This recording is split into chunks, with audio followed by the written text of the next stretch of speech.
जोहार, जय हिंद दोस्तों। स्वागत है आपके अपने YouTube channel Eco Star by Santosh Chauhan.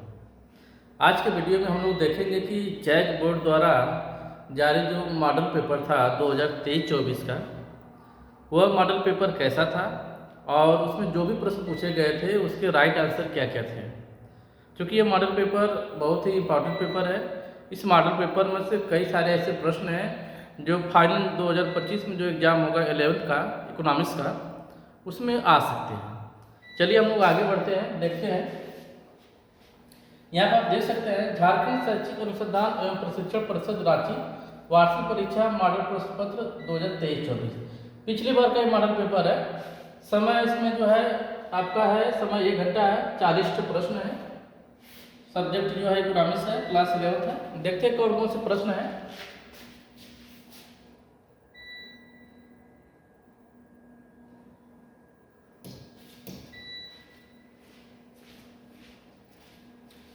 पहला प्रश्न है, सांख्यिकी का कार्य निम्न में से कौन सा नहीं है? मतलब कौन सा सांख्यिकी का कार्य नहीं है? पहला विकल्प दिया आंकड़ों का संकलन, ये सही है। ये सांख्यिकी का कार्य है। सांख्यिकी में जो है आंकड़ों का संकलन किया जाता है। दूसरा, आंकड़ों का वर्गीकरण, ये भी कार्य है। आंकड़ों का विश्लेषण, ये भी कार्य है। तो ए, बी और सी ये सांख्यिकी के कार्य है। आंकड़ों का पूर्वानुमान ये जो है सांख्यिकी कार्य नहीं है। तो राइट आंसर हो जाएगा डी। बाकी जो विकल्प गलत होंगे। बाकी सांख्यिकी कार्य है। पूछा है कि सांख्यिकी का कार्य कौन नहीं है, तो होगा डी, आंकड़ों का पूर्वानुमान। दूसरा, श्याम लकड़ी से फर्नीचर का निर्माण बिक्री के उद्देश्य से करता है। तो यहाँ पे श्याम क्या है? क्योंकि वो लकड़ी से क्या बना रहा है? फर्नीचर बना रहा है और बिक्री के बेचने के उद्देश्य से बना रहा है ताकि उसे लाभ मिल सके, प्रॉफिट मिल सके। तो यहाँ पे श्याम क्या है? श्याम एक विक्रेता है कि वितरण करता है, कि उत्पादक है, कि उपभोक्ता है।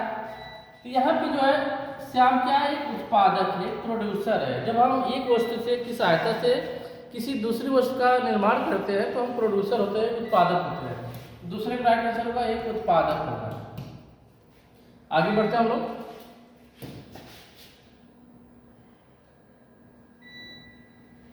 तीसरा प्रश्न देखते हैं, आंकड़ा संग्रह करने वाला व्यक्ति कहलाता है। तो जो व्यक्ति आंकड़ों का संग्रह करता है, उसका संकलन करता है, उसका वर्गीकरण करता है। तो आंकड़ों का जो व्यक्ति जो संग्रह करता है उसको बोलते हैं गणनाकार बोलते हैं या अनुसंधानकर्ता बोलते हैं। तो तीसरा का राइट आंसर हो जाएगा ए हो जाएगा। आगे बढ़ते हैं।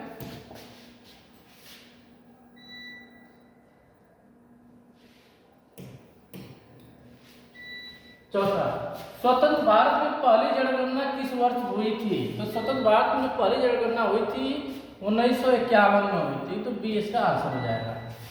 पांचवा, समय के अनुसार बात हो रही है, टाइम की बात हो रही है, यानी काल की बात हो रही है। समय के अनुसार समूहित किए जाने वाले आंकड़ों के वर्गीकरण को कहते हैं। तो काल की बात हो रही है, समय की बात हो रही है, तो इसको बोलेंगे काल अनुक्रमिक वर्गीकरण। बी आंसर हो जाएगा। आगे हम देखते हैं।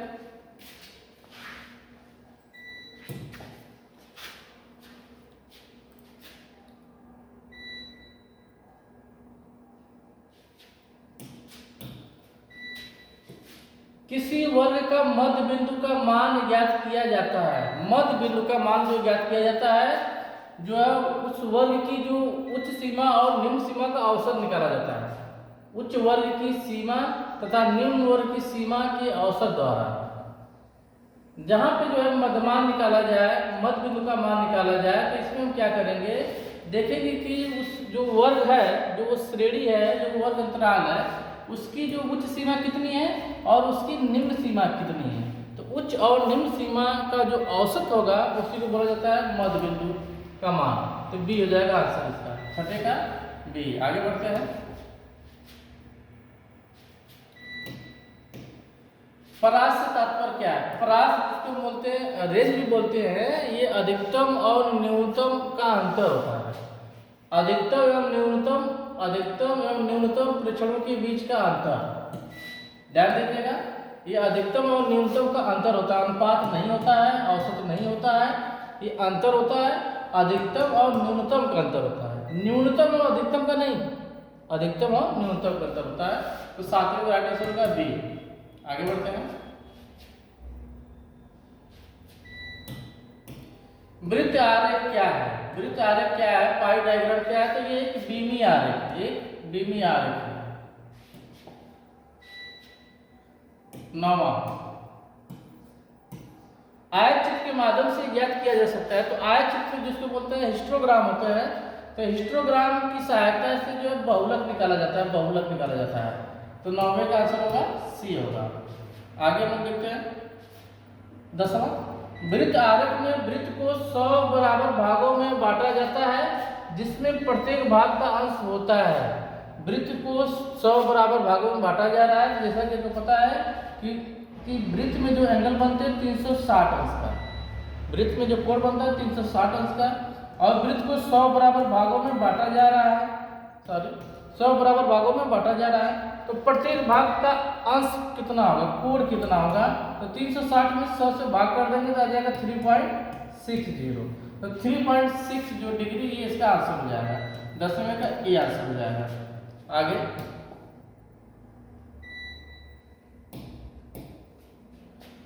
दिए गए आंकड़ों से बहुलक का मान ज्ञात कीजिए। तो बहुलक होता क्या है? बहुलक जो होता है कि वो किसी श्रेणी में सबसे अधिक बार आता है। यदि किसी श्रेणी में कोई संख्या विशेष जो सबसे अधिक बार आ रही है, जिसकी आवृत्ति बार बार हो रही है, उसी को कहा जाता है बहुलक कहा जाता है। तो इस आंकड़े में अगर आप देखेंगे, इसको ध्यानपूर्वक देखेंगे कौन सी संख्या सबसे अधिक बार आ रही है। तो यहाँ देखेंगे जो 26 एक संख्या है जो सबसे अधिक बार आई है, जो सबसे अधिक बार आई है। देख रहे हैं 26 जो है यहाँ पे 3 बार आया हुआ है। बाकी देखेंगे 12 यहाँ पे है, यहाँ पे 12 है, 12 में 2 बार आया है। 17 देखा जाए 17 में केवल एक ही बार आया है। 19 भी एक ही बार आया है। 23 भी एक ही बार आया है। 6 एक बार आया है। 8 एक बार आया है। 51 एक बार आया है। 52 एक बार आया है। 53 एक बार आया है। 15 एक बार आया है। तो यहाँ पर हम देख रहे हैं कि 26 ऐसी संख्या है जो सबसे अधिक बार आई है। तो बहुलक कितना आ जाएगा? 26 हो जाएगा। तो 11 का बी। जो संख्या सबसे अधिक बार आती है, जिसकी आवृत्ति सबसे अधिक होती है, जिसकी बारंबारता सबसे अधिक होती है, उसी को बोला जाता है बहुलक। आगे देखते हैं।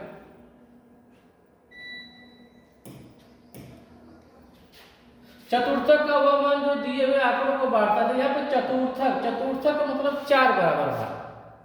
वह मान जो है जो किसी श्रेणी को जो है 4 बराबर भागों में बांटता है, चतुर्थक कहलाता है।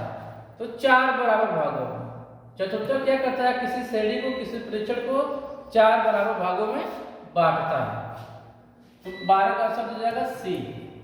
आगे 13वां, निम्नलिखित में से मध्यिका की एक विशेषता कौन सी है? तो मध्यिका की सबसे बड़ी विशेषता है कि ये किसी आंकड़े को, किसी प्रेक्षण को 2 बराबर भागों में बांटता है। तो ये आंकड़ों को 2 भागों में विभाजित करता है। 4 ये गलत है, ये गलत है। सही आंसर होगा 13 का ए हो जाएगा। ये आंकड़ा को 2 भागों में विभाजित करता है। आगे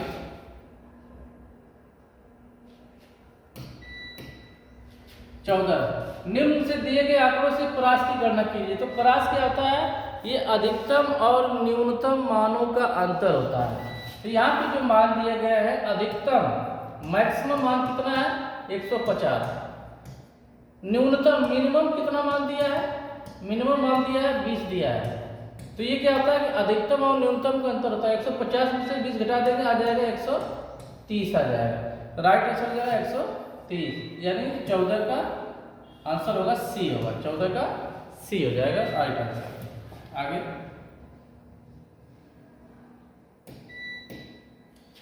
निम्न में से कौन वितरण की असमानता की माप करता है? तो वितरण की असमानता की जो माप करता है वो लॉरेंज वक्र होता है। 15 का सी। लॉरेंज वक्र की सहायता से हम असमानता को मापते हैं। 16, दिए गए आंकड़ों से मानक विचलन की गणना कीजिए। स्टैंडर्ड डेविएशन की बात की जा रही है, एसटी निकालना हमें है। यहाँ पे आंकड़ा दिया हुआ है। तो देख रहे हैं आंकड़ा जो है 4, 5, 6, 7, 8 आंकड़ा जो क्रमागत आंकड़ा दिया हुआ है। अगर संख्याएं क्रमागत हो तो ऐसी स्थिति में जो मानक विचलन निकाला जाता है उसका एक सूत्र होता है। यही बराबर होता है √1/12 ब्रैकेट में n² - 1 होता है। ये इसका सूत्र होता है यदि संख्या क्रमागत हो। तो जहाँ पे जो n है ये संख्याओं की संख्या है, हल कर लीजिए। 1/12 ब्रैकेट में n का मान कितना दिया है, 1 2 3 4 5, n का मान 5 दिया है, तो 5 का वर्ग -1। अब इसी को हल करना है, तो हो जाएगा अंडर रूट 1/12 गुणे 5 का वर्ग करेंगे 25 हो जाएगा, और 25 में से ये घटाएंगे तो हो जाएगा 24 हो जाएगा। तो ये हल करने पर आ जाएगा 12 से 24 से भाग कर दीजिए 2, यानी आ जाएगा अंडर रूट 2। और करड़ी में 2 का मान होता है 1.414 होता है। राइट आंसर हो जाएगा 1.414। तो 16 का आंसर होगा बी हो जाएगा। आगे बढ़ सकते हैं। निम्न चित्र से दो चरों के बीच किस प्रकार के सहसंबंध को दर्शाता है। तो देख रहा है कि यहाँ पे दो चर है, दोनों के चरों में जो परिवर्तन है एक ही दिशा में हो रहा है। दोनों चरों के मान जो है बढ़ाने पे बढ़ रहे हैं, दोनों चरों के मान जो है बढ़ाने पे बढ़ रहे हैं। परिवर्तन अगर देखा जाए तो परिवर्तन एक समान है, परिवर्तन एक समान है। तो ये जो रेखा गई है ये धनात्मक सहसंबंध को व्यक्त करेगी, क्योंकि दोनों ही चरों के बीच जो है जो परिवर्तन है एक ही दिशा में एक ही डायरेक्शन में हो रहा है, दोनों जो है ऊपर जा रहे हैं, तो धनात्मक सहसंबंध होगा। चूंकि अनुपात जो है इन सबका समान है तो इसलिए पूर्ण धनात्मक सहसंबंध को व्यक्त करेगा। किसको व्यक्त करेगा, पूर्ण धनात्मक सहसंबंध को व्यक्त करेगा। पूर्णतः धनात्मक हो जाएगा, पूर्णतः धनात्मक सहसंबंध हो जाएगा, बी हो जाएगा। आगे देखते हैं।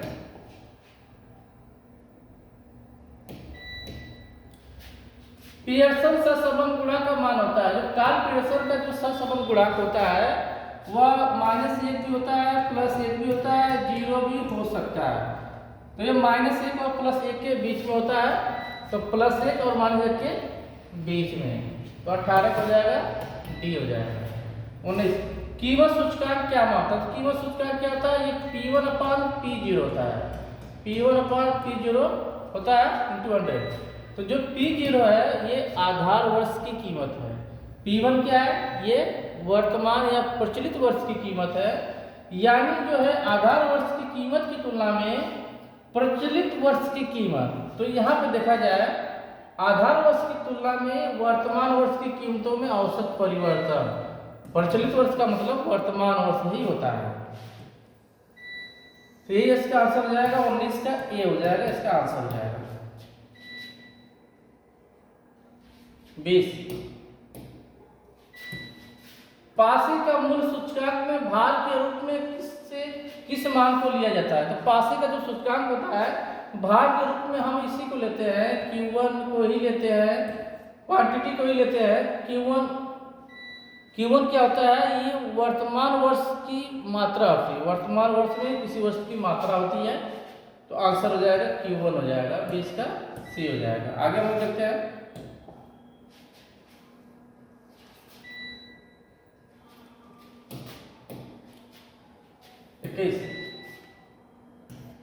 भारत में लौह एवं इस्पात उद्योग का विकास प्रारंभ हुआ था। तो भारत में लौह और इस्पात उद्योग का जो विकास हुआ था वो 20वीं शताब्दी में हुआ था। आंसर हो जाएगा किसका, डी हो जाएगा। आगे देखते हैं। 22 भारत में जननांगीय संक्रमण का प्रथम सोपान किस अवधि को माना जाता है। तो प्रथम जो सोपान होता था, जननांगीय संक्रमण का जो प्रथम सोपान था वो 1910-11 था, यानी 1921 से पहले था। यहाँ पे देखेंगे 1921 के पूर्व, 1921 के बाद, है ना। तो 1921 के जो पहले की जो स्थिति थी, 1921 की जो पूर्व की जो स्थिति थी वही थी जननांगीय संक्रमण का प्रथम सोपान था। तो 22 का ये आंसर हो जाएगा। आगे भारत में ये हो गया। भारतीय राष्ट्रीय नियोजन में प्रयुक्त शब्द पंचवर्षीय योजना किस देश से ली गई। तो भारत का जो योजना आयोग था जिसका काम होता था पंचवर्षीय योजना बनाना, तो पंचवर्षीय जो शब्द है ये जो योजना है इस पूर्व सोवियत रूस से ली गई है। भारत में पंचवर्षीय योजना जो ली गई थी वो रूस से ली गई थी। तो 23 का सी आंसर हो जाएगा। आगे देखते हैं हम।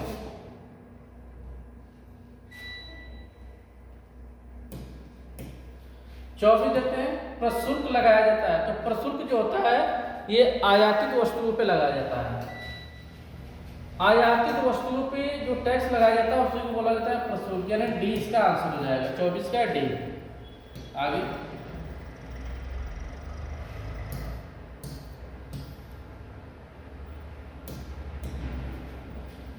भारत जैसे देशों में लघु उद्योगों को प्रोत्साहित करने के क्या कारण हो सकते हैं? कूटों का प्रयोग करते हुए सही विकल्प का चयन करें। तो जो लघु उद्योग है उनको प्रोत्साहित करने की बात की जा रही है।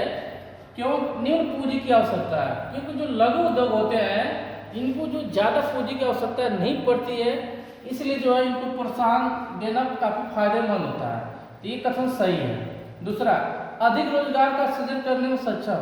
जो लघु उद्योग होते हैं ये जो है अधिक से अधिक लोगों को रोजगार भी देते हैं, तो ये भी कथन सही है। तो आगे देखते हैं, पूरा विकल्प देखते हैं हम लोग। बड़े उद्योगों के साथ प्रतिस्पर्धा करने में सक्षम। लघु उद्योग जो बड़े उद्योगों को प्रतिस्पर्धा नहीं दे पाएंगे, तो इसका जो राइट आंसर होगा 1 और 2 ही होगा। यानी विकल्प पे अगर हम ध्यान दें 1 और 2, तो 1 और 2 इसके सही आंसर है। 1 और 2 इसके सही आंसर है। आगे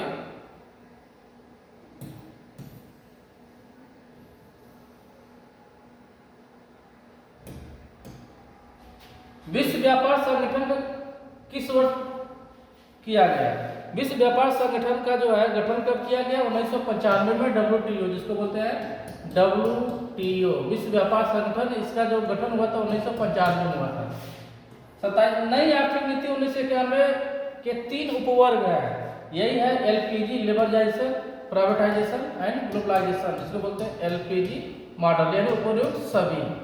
27 का आंसर होगा डी। आगे देखते हैं,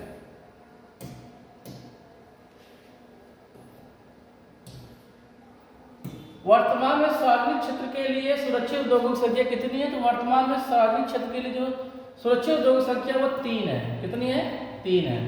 29 भारत सरकार ने शिक्षा का अधिकार अधिनियम किस वर्ष लागू किया? तो ये 2009 में लागू किया। आगे देखते हैं,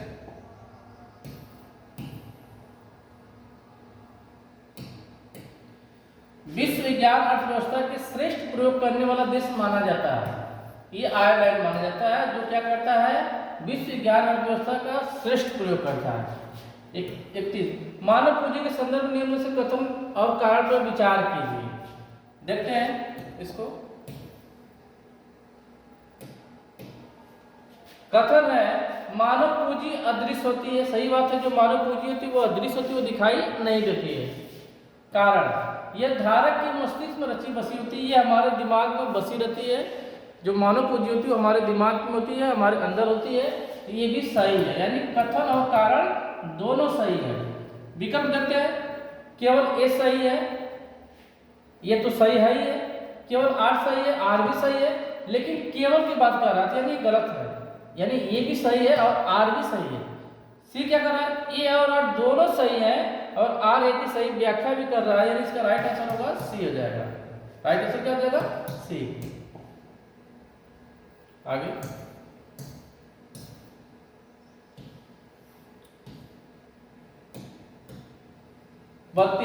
ऑपरेशन फ्लड का संबंध है। तो ऑपरेशन फ्लड का संबंध दूध के उत्पादन से है, दूध के उत्पादन से है, यानी 32 का ये। 33 पर्यावरण मैत्री प्रौद्योगिकी का संबंध निम्न में से है। पर्यावरण मित्र प्रौद्योगिकी की बात हो रही है। कृषि में जैविक खादों के प्रयोग से, कृषि में रासायनिक खाद के प्रयोग से, गलत, रासायनिक खाद का प्रयोग नहीं करना है। खेती में रासायनिक कीटनाशक दवाओं का प्रयोग करना है, नहीं करना है। कृषि में बिना खाद और कीटनाशकों के प्रयोग से, कृषि में बिना खाद और कीटनाशकों के प्रयोग से, बिना खाद से कृषि तो नहीं हो पाएगा।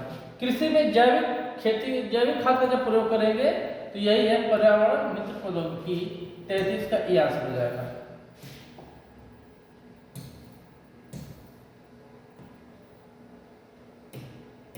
आगे देखते हैं हम लोग। भारत में अधिकांश श्रमिकों के रोजगार का स्रोत निम्न में से क्या है? तो भारत में जो है प्राथमिक जो क्षेत्र है, जिसे आप कृषि क्षेत्र भी कर सकते हैं, इस क्षेत्र से लोगों को सबसे अधिक रोजगार मिलता है। तो भारत में जो रोजगार मिलता है श्रमिकों को वो प्राथमिक क्षेत्र से ज्यादा मिलता है। तो 34 का ये आंसर हो जाएगा। 35 निर्माण मजदूर निम्न में से क्या कहलाते हैं? जो मजदूर हमारे यहाँ जो काम करते हैं मजदूरी पे भवन निर्माण में या किसी भी कंस्ट्रक्शन में काम करते हैं तो इनको हम लोग दिहाड़ी मजदूर वाले बोलते हैं। क्या बोलते हैं? दिहाड़ी मजदूर। 35 का बी हो जाएगा। आगे 36 नवीकरणीय संसाधन का एक उदाहरण है। तो नवीकरणीय संसाधन ऊर्जा की ऐसे स्रोत जो काफी नवीन है, जिनको हम अच्छे ऊर्जा कहते हैं, एक ऐसी ऊर्जा जो कभी नष्ट नहीं होगी, कभी समाप्त नहीं होगी, इसी को बोला जाता है नवीकरणीय संसाधन। तो वनों में पेड़ ये जो है अच्छा ऊर्जा की स्रोत है। समुद्र में मछलियां हमेशा मिलेगी, ये भी है। ए और बी दोनों है। 36 का राइट आंसर होगा ए और बी दोनों। बाकी जो जीवाश्म ईंधन है ये अनवीकरणीय ऊर्जा के स्रोत है, यानी परंपरागत ऊर्जा के स्रोत है। राइट आंसर होगा ए और बी दोनों। 37 चिपको आंदोलन क्या था? चिपको आंदोलन हिमालय पर्वत के वनों का संरक्षण था। ये हिमालय पर्वत से संबंधित है।